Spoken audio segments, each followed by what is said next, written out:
All right, welcome to episode 8 of the Water Ski Podcast. My name is Matteo, and in this episode I'll guide you through my completely personal, extremely biased take on the Collegiate Nationals that just wrapped up Saturday evening in California at Belacqua. Beautiful site. I had a chance to ski that site a few times. 3 lakes, man-made, perfect place to organize nationals. So yeah, basically it's been a few days, but I just wanted to give my take on some of the scores, and you're free to listen if you want to. As many of you know, I went to UL Lafayette, so I'm obviously stoked that the Raging Cajuns brought the title back to Lafayette. But yeah, let's just dive into it. The idea is that I'm going to look at the scores, give you my personal take, and then, yeah, just spend the week like this.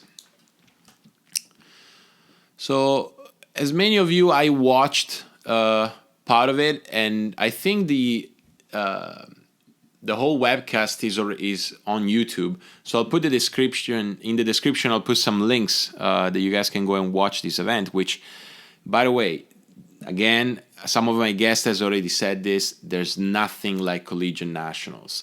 The sheer amount of fun, the crowd, the fact that it's a team sport, it really makes it, in my opinion, the best and most exciting competition to watch.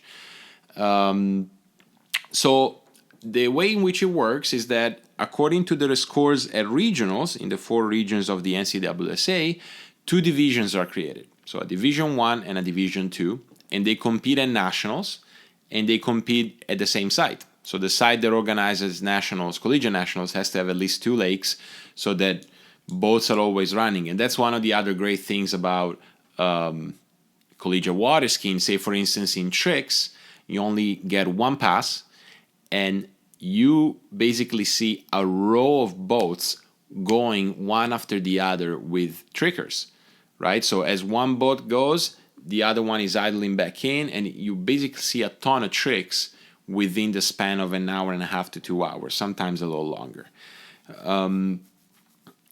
But yeah, super exciting event. In terms of Division 1, the UL Lafayette team, the Raging Cajuns, brought the gold home with 12,680 points. Now, as a reminder, the points here are according to placement, right? So as we'll delve into the individual results later, you'll see that, you know, whoever got first in their division brings a certain amount of points, and then second brings a little bit less, and so forth. Generally 10 points in between placements. However, if there's a tie, then those 20 points are split.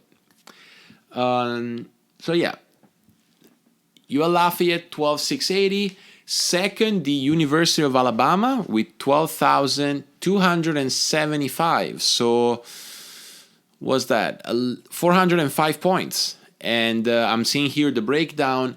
They were very close in pretty much all the events. So slalom, meaning women and men's slalom combined, they were about 105 points behind UL Lafayette, about 80 points behind in tricks, and about 220 points behind in jump.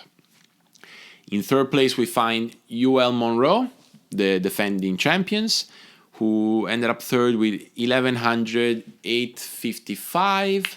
That's about 220 points from the University of Alabama. Very good scores honestly, in tricks and jumps. It looked like where they really lost a bit of ground compared to the first 2 schools was slalom. And then in fourth place, Florida Southern College, and in fifth place, Rollins College. So those are your top 5 teams in the Division 1 Syndicate Collegiate Nationals. Now, in terms of Division 2, a super tight race between the Miami of Ohio team and Cal Poly St. Louis Obispo. The first one, Miami of Ohio, managed to squeeze the total win by 60 points. So 10,050 points for Miami of Ohio, 9,990 points for Cal Poly St. Louis Obispo. Now, interestingly, there, Cal Poly had a better combined jump score of 3,065 points.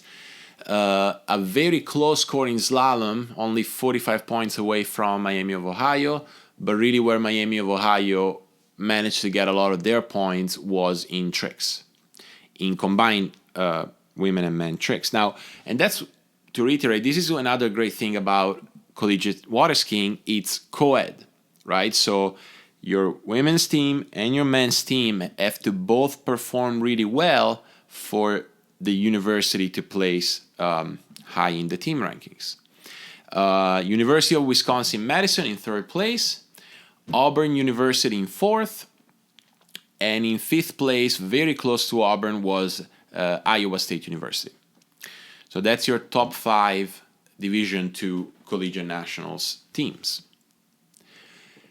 Now diving into the Division I individual scores, let's start with women's slalom. Well, women's slalom saw Jamie Bull winning the event with 5.5 at 39 off. So this is a pending NCWSA women's slalom record. 2.5 buoys in front of the former record that I believe was held by Regina Jaquez, by Manon Consard and Shani Oliver. And I think Jamie also tied it at some point this year before she beat it with a 5.5 at 39. There's a great video online that Marcus Brown posted showing the whole pass and the crowd cheering and then getting shocked by Jamie missing the handle at 6 ball. I had a chat with her. She was obviously stoked, but also a bit upset that she missed the handle at 6 ball. Very understandable. But what a score. So that brought, let me see. Does he say how many points? Yeah, that brought 600 points to the ULL ski team. Second place, Brooke Baldwin with 1.5 at 39. And then a 3-way tie for third place between Bailey Austin for ULL, Neely Ross for Lawrence College, and Ali Nicholson for Florida Southern College. So those points were split in between the 3 skiers. And then in 6th place, Mary Lou Molanier from ULL with 2.25 at 38 off.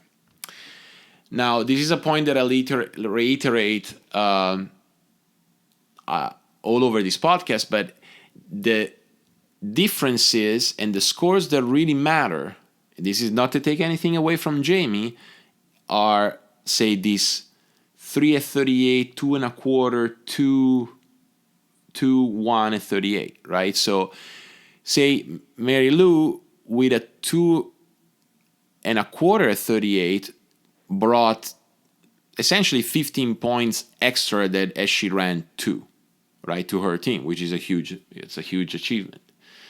So yeah, and looking at these top 5, I mean, these are women that we see in the Pro Tour. So that's another crazy exciting thing about Collegiate Nationals. You see the best the sport has to offer in the 18 to 22-year-old range and up-and-coming skiers.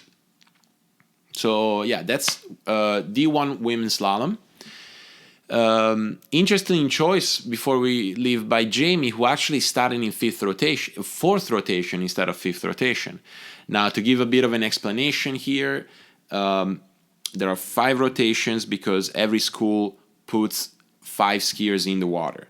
And generally speaking, the last rotation is the one with the best skiers from each university.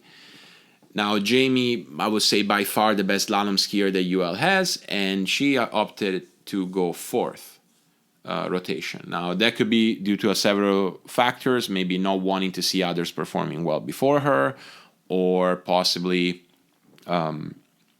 expecting the event to go later in the day, maybe some glare issues, maybe just being overly tired from hanging out at the lake the whole day, waiting for a set. But nevertheless, looks like Jamie ended up starting in 4th rotation. Now, when it comes to men's slalom, Sean Hunter from the University of Alabama ended up winning with 4:39. Now, I had the pleasure of coaching Sean for a number of years, and this is his 2nd slalom title at his 2nd NCWSA Nationals. So he won in his freshman and in his sophomore year. Now, I know there's a few skiers that managed to win 2 nationals, and I'm talking men's slalom here. That's where most of my knowledge lays. I know there are a few skiers that won 2 collegiate nationals. The names that come to mind are Casey Wilson, let's see, Dane Meckler probably. I think De Gasperi did it. I think Cale Burdick did it. Maybe Will as well, although I'm not sure. Batalski did it, Martin Batalski. So there's a few people that did 2, but and listeners might back me up on this, I don't think any men's slalom has ever won 3 out of 4 collegiate nationals. Maybe we'd have to go back in the 80s or early 90s to find that. So yeah, Sean won with 4:39. Now Sean, similarly to what we mentioned about Jamie, Sean actually ended up starting in 2nd rotation. Now, that's a very interesting choice. And looking at this running order, actually, Griffin Stange from ULL, who's also on the top 5, he ended up 4th with 1.5 at 39. He also started in the 2nd rotation. So I'm not sure what happened there, why some schools decided to send their top skiers earlier in the rotation. Maybe they expected the event to go later in the day. But this is another whole layer of like strategizing that teams can have, right? So which rotation do we put this skier in? For instance, I was an okay jumper collegiate, like I did compared to my teammates.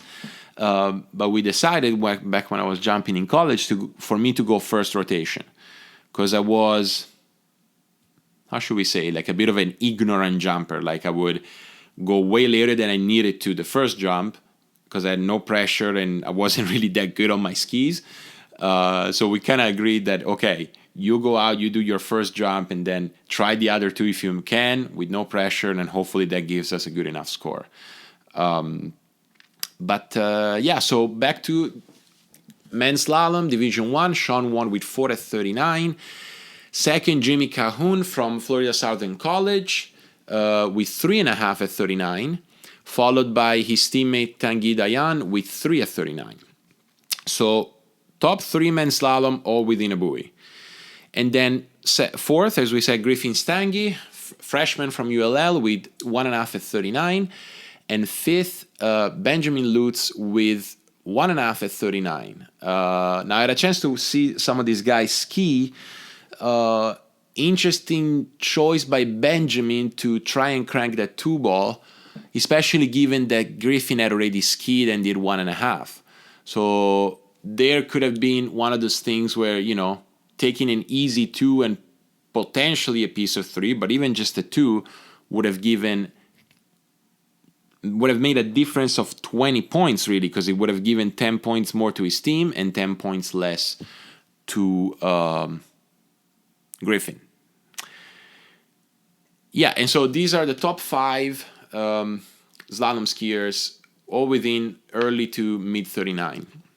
Now, just to give you a sense of how close this is, following scores are 4.5 at 38, 4 at 38, 4 at 38, 3.5 at 38, 3, 3, 3, 3 at 38, 2.5 at 38, 2.5 at 38, 1.5 at 38.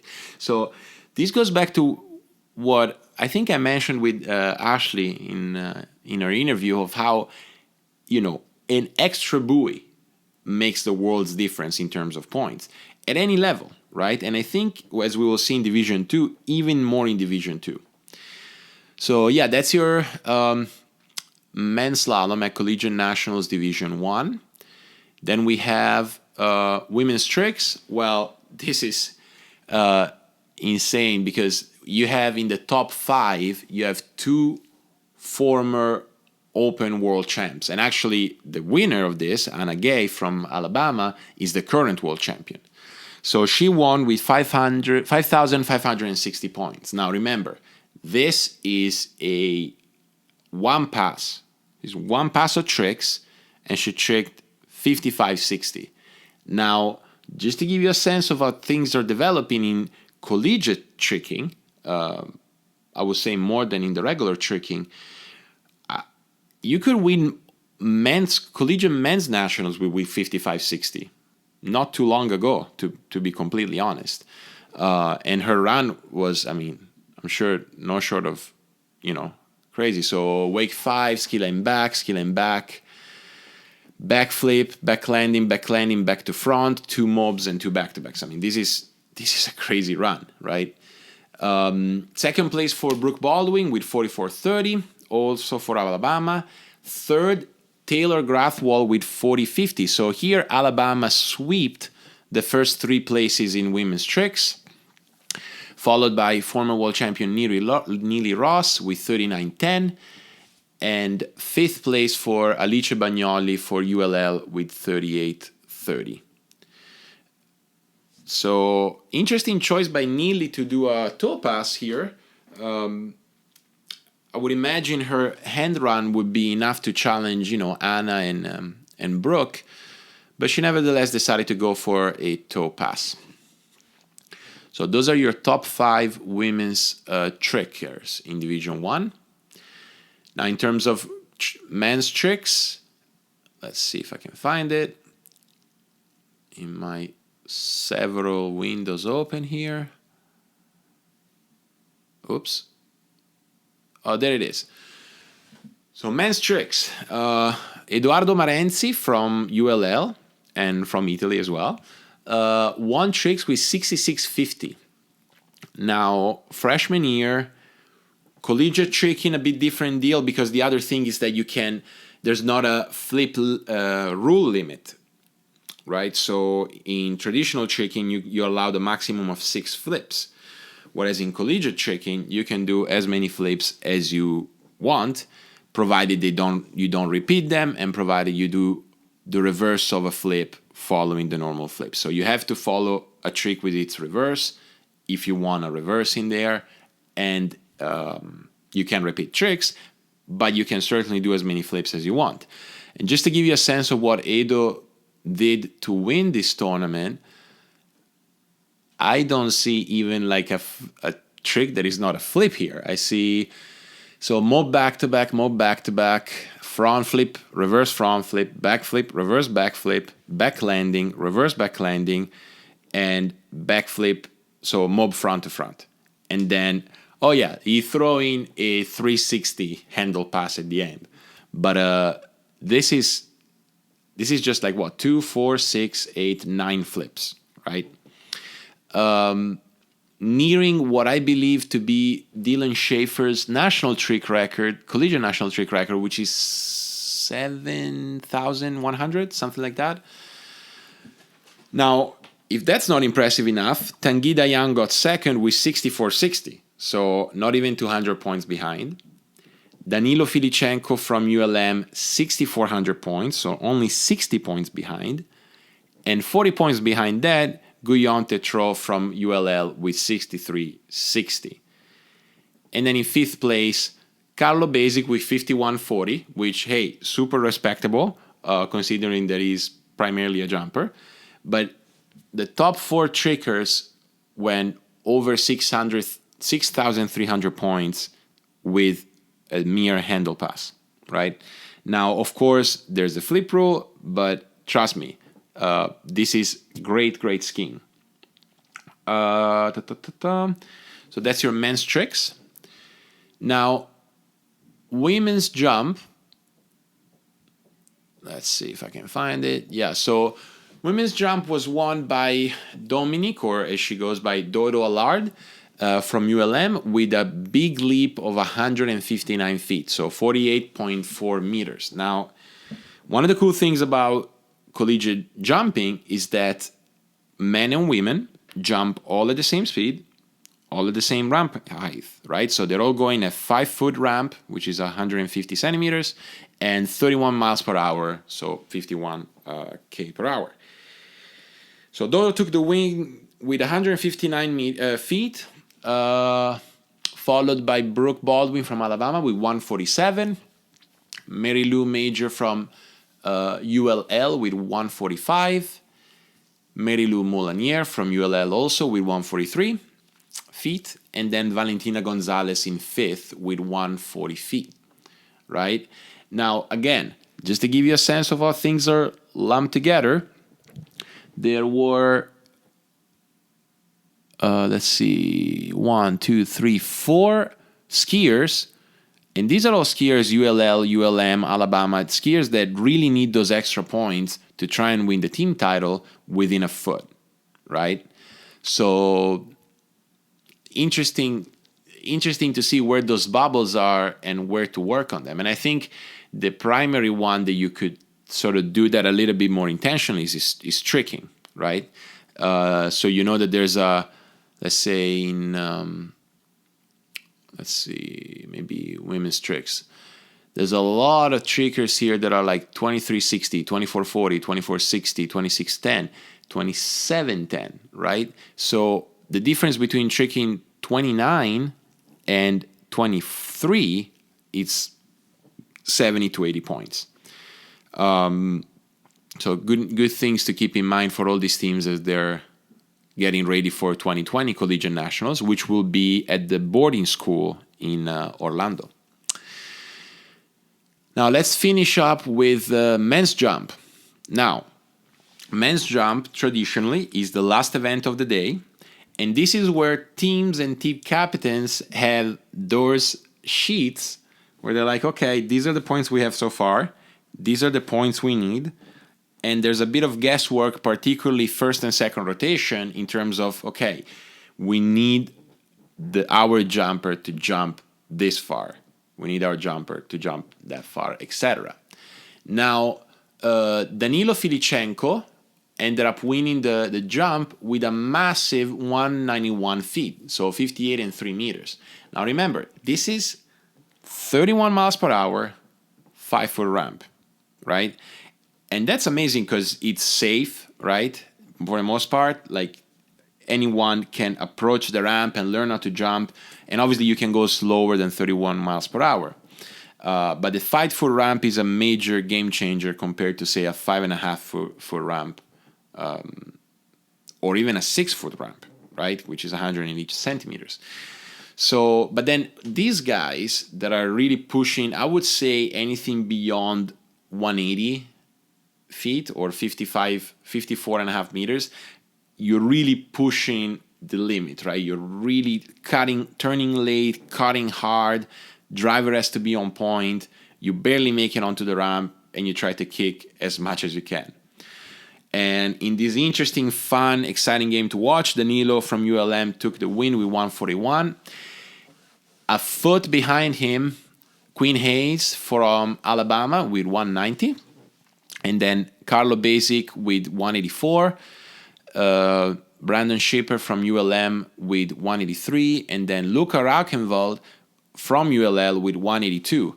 Now, it should be noted that Luca was in first rotation, so he went out, boosted a 182, and pretty much set the tone for the other 4 rotation following him. So good job, Luca, on holding on to top 5, starting so early in the day.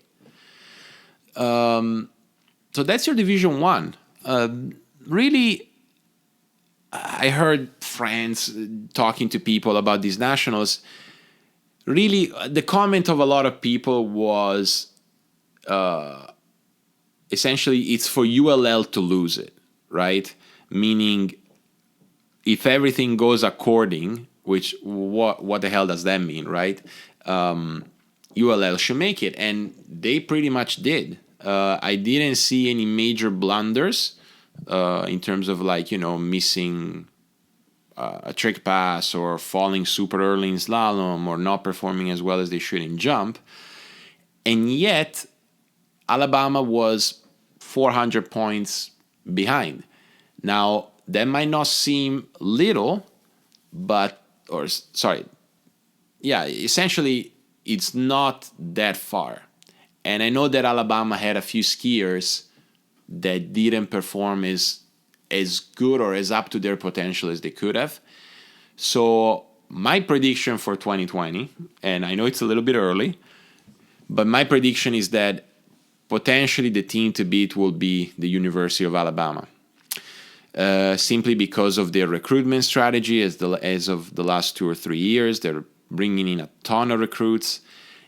And with a third year using the same strategy, now they might end up having the depth needed to win a collegiate national title. Although I know Lafayette is losing a couple of skiers, I'm sure they're on their recruitment strategy. And UL Monroe, as many water skiers know, is the most successful university in the history of the sport. So I don't see them lagging that far behind either. They're going to probably go heavy on recruiting and get their slalom scores back up to where they'll be competitive again for a national title. Now, switching to D2, I just wanted to highlight some really good scores that I saw there. Let's see. I have so many windows open. Okay. So starting with women's slalom, I didn't know this, but Paula Jaramillo is going to UCLA, I'm guessing. And she won the slalom with a 1.5 at 38 off. Followed, Division II women's slalom, followed by Amanda Lutzwager from Iowa. And then Soraya Sagbrini with 3 at 22 off. And then Sarah Stevenson with 3.5 at 34 miles per hour. And Kyla Miller with 1 at 34 miles per hour. Now for men's slalom, Colin Menard won with 0 at 35. So I don't know here if it was a no gate at 35 or a no exit gates. Oh, wow. So interesting. He started at 28, ran 32, and 0 at 34. So I wonder what happened there. I would have to go back and rewatch. But yeah, he won with 0 at 35, followed by Eric O'Keefe from Purdue with 5.5 at 32, and Curtis Kolb from Cincinnati with 5 at 32. So within a buoy, you had your top 3 slalom skiers in Division II men's slalom. Now moving along to Division II women's tricks, Paula Jaramillo won with 2,800 points, followed by Amanda Lutzwager-Rose with 1,180, Abigail Young with 960, Emily Peterson with 780, and Kyla Miller with 720. Now, here's the interesting part about tricks at, say, at the Division II, but even at the Division I level, according to the level. Now, there's a ton of skiers here, okay? Let's see if I can count them. This is Division II women's tricks. Say there's 1, 2, 3, 4, 5, 6, 7, 8. There's 8 skiers that tricked 200 points, right? So my guess there is that it was a side slide reverse, which is 80 points, a back and a front, which is 120. So that's your 200 points. If any of these skiers did a wake back, right? So if your back is solid, you can learn a wake back, which is 80 points more. they would have brought 90 points more to their team. Like, this is, so, you can imagine now going back home, it's like wake back clinic, or reverse back, or anything that would give more points to your team. So in a sense, that trigger that does, let's see. Yeah, so this is trigger from, I think it's, St. Luis Obispo, that did 200 points. If she did 240, 280, she would have brought 90 points more. Something that her teammate, Kyla, would have had to do like at least 100 points more to bring 10 points to the team. So really, the strategy in terms of like where are the big lumps and how do we invest our water time is so huge. Going to men's tricks, Division 2, we saw Jose Luis Tejada from Purdue winning with 2,070, followed by Cody Overmeyer with 1,410, John Messina Jr. with 1,050, Eric O'Keefe with 980, and Ryan Shipner with 900.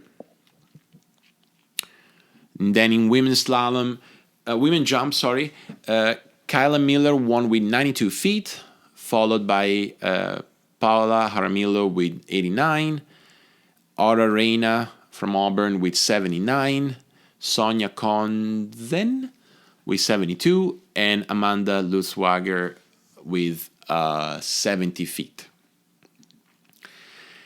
And then big leap in men's jump, Hayden Brake from St. Luis Obispo, 152 feet, very solid jumping. So he won the D2 men's jump, followed by Jose Tejada with 140, Ryan Shipner with 139, Eric O'Keefe with 122, and Christopher Koenig.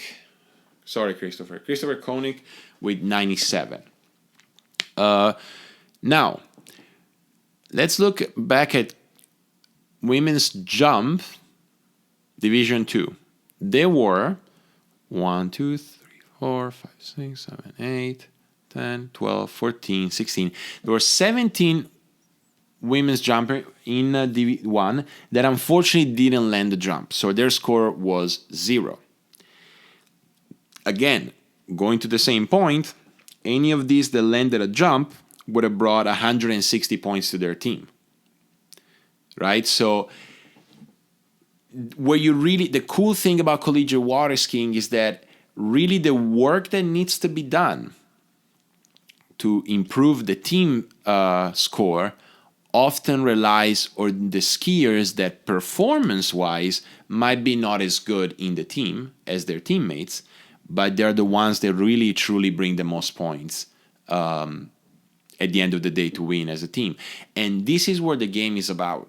I spoke to Sean Hunter, who won men's slalom for 2 years in a row. So I called him up. He's a good friend. And he was honest. He said, yeah, it feels amazing, but I really want the team win. That's what I really, really want. And that goes to show that you could be at the highest level, but what you really want from collegiate skiing is that team spirit, that team, achievement obtained together. So, yeah, this is a little recap of Nationals. I hope you enjoyed it. Obviously, again, I'm super stoked that the Cajuns won. And, see you next week when we are going to post the second part of the interview with Jay. Now, that interview is a lot about coaching, and I think for any of the people that listen to this podcast that are either coaches as a profession or they enjoy helping out their ski partners, whether collegiate in this case or not, listen up, because I think Jay was very gracious to share a lot of what he has learned along the way. Until then, ski hard. Hopefully weather is still good where you live to ski, and have a great week.